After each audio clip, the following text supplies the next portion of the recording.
Now, the Association of Mine Workers and Construction Union wants the CEO of Sibanye-Stillwater mine gone. Now, this is following the death of 4 miners this week.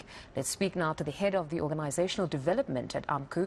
That's Krister Janse van Rensburg, who joins us now via Zoom. Mr. Janse van Rensburg, thank you very much for your time. Now, we all know this has been a very difficult week for the mining sector with a number of deaths. But talk to us about your latest call for the CEO's resignation. Why are you specifically placing the blame squarely on his lab? Where do you place then, for instance, the Chief Inspector of Mines or even the department? Yes, well, obviously the responsibilities with the employer in the first place, but also with government. And you would have seen in our media statement that our leadership expressed a lot of concern about the absence of the Department of Mineral Resources and Energy. We actually propose that that department is split up again, so that we have the Department of Mineral Resources that can focus on mining, because it's clear to us that the focus is not there. This has been one of the worst years in mine safety. I think you've also noted that October was the worst October in history. We wrote several letters, but nothing is happening. It's just continuing. And the worst of the worst at the moment is Sibanye-Stillwater. It leads the pack of killing the most workers in this year. You know, I want to get into perhaps your engagements with the board, but perhaps to just have a follow-up on your speaking on the splitting of the department here, where you have mineral resources independent of energy. When we speak of that, we've seen this before. I take it didn't yield positive results. So why now, especially because we've heard the president for the longest time speaking about the current minister being a miner at heart and that mining issues would take priority with Minister Mantashe. Are you not seeing that at this point? Unfortunately not, you know, especially when it comes to health and safety issues. I don't know if you've noticed, but there's been no media releases by the DMRE about these issues. Not even words of condolences to the families and loved ones. So the silence is deafening, frankly. So we are very concerned. At the same time, we hear the minister is busy engaging with this new energy company.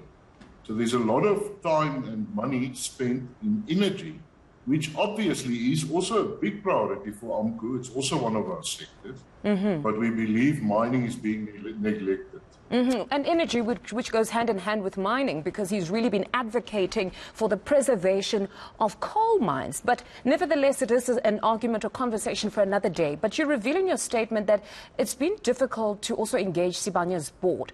What did the board say, and what exactly were you looking to share with them in terms of solutions around safety issues?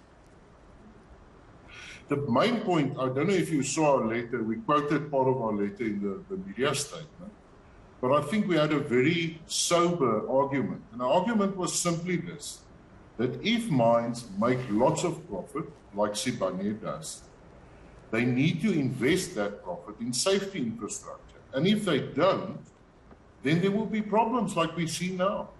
And we were so disappointed in the response from the board. The board basically told us that in their eyes, this matter, everything is fine. It's an operational matter, the issue of safety. And they basically refused to meet with us, which I think was a golden opportunity to have a high-level engagement with organized labor, because we are a social partner in this whole situation.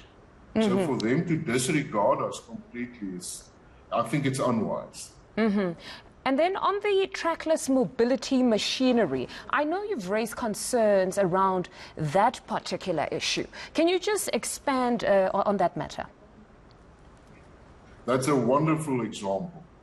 You know, in 2015, government put in place regulations that, in simple terms, force employers to install technology in trackless machinery, that's trucks, your LDVs, all these kind of vehicles, that they automatically stop when they see a pedestrian or an obstacle in front of them, almost like we're having in modern cars now.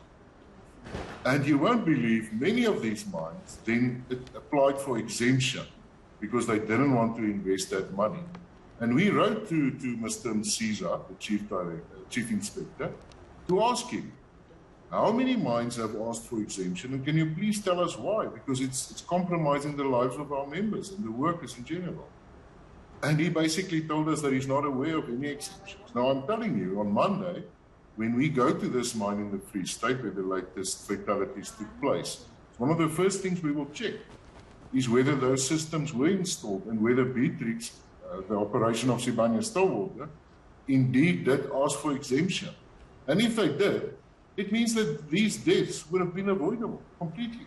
And then at this point, though, have you managed to gather more information around the most latest incident?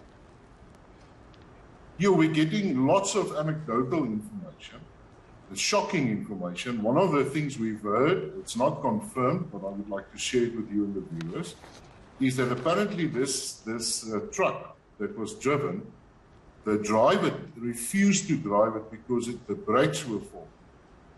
And then the mine managers told another person from a contractor, now contractors are independent persons who work on the mine, they basically forced this person to drive the truck as it was, and then the accident happened.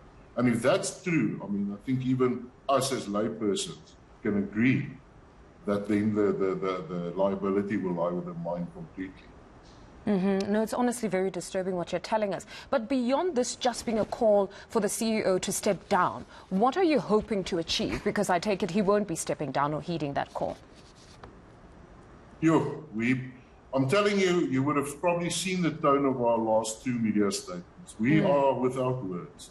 We don't know what to do anymore as a trade union. We write letters. You know, us as a team, our national office, it's becoming almost a daily occurrence that we have to write media releases about our members dying. People are dying. You know, have you ever thought about how bad it is? It's almost like back in the 1800s when we were colonized. When and we should have lives of better black technology. People, specifically black people, are so worthless that nobody even cares. The mines just continue operating. Government stays quiet. The state president says nothing. Nobody says anything.